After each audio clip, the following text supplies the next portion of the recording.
Hi there! In this video, I'm going to show you how to create an Alma Woodsey Thomas style abstract piece of art using a few different media or types of materials. So one of the first ones I'm going to show you is going to be a collage media, which is cut and glued paper. And then I'm also going to show you one with markers and crayons. Now, if you're a student in class, please make sure that you use the materials that I gave you to use in class. But if you're a student at home, I am going to give you a choice of what type of materials you'd like to use based on what you have available.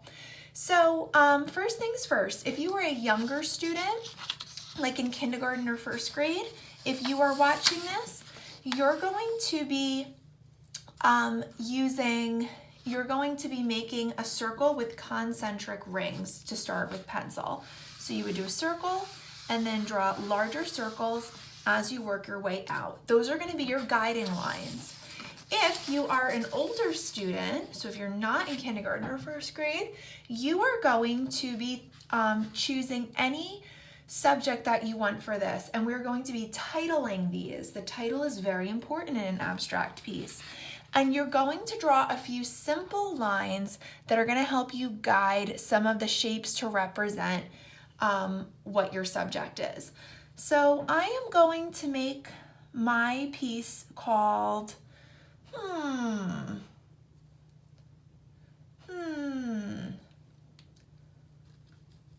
Warm Christmas Fire.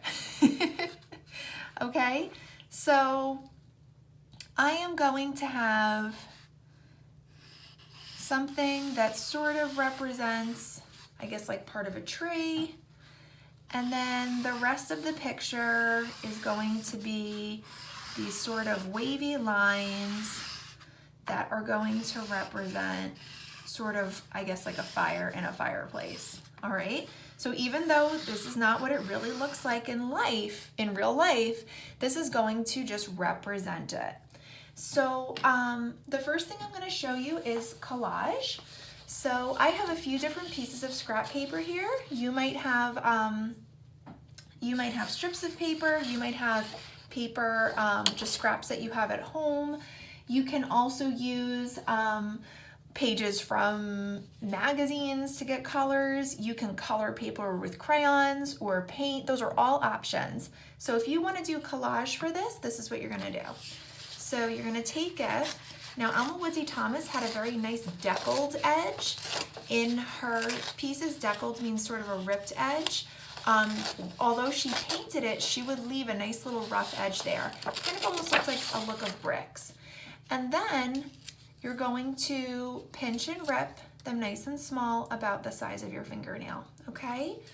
And then you're going to go ahead and choose, like for example, if I wanted this section to all be yellow, I'm going to add my glue onto the paper. I usually like to glue the paper, not the item, but you know, whatever floats your boat. Whatever works best for you. And notice I'm leaving a little bit of negative space in here, okay? Negative space means empty space, because those little white spaces in between are gonna let us know that these are created in little segments or bricks, okay? So I would fill that whole area, and then I could switch to other colors. I can mix colors. So maybe I would do reds in some area, greens in some area. So that's how you would do the collage, and then you would cover the whole paper in that technique.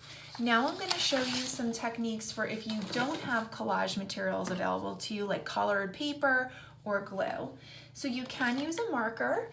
If you have a chisel tip marker, which I like to use best for this, a chisel tip is the kind that has this kind of little squared off edge on it. You can do a really nice job of creating almost like a little broken or dashed line. And you get the same kind of effect that we would see in Alma Woodsey Thomas's artwork. Okay, another choice that you can use is if you are using crayon, you can almost do like a little scribble line like this, but fill it in as if it is a little rectangle. Okay, and that's gonna also create a nice little rough deckled edge like we saw in Alma Woodsey Thomas's artwork. Now remember, fill all those sections. You want to do bright, bold colors, and also think about colors and shapes that are going to represent the title of your piece.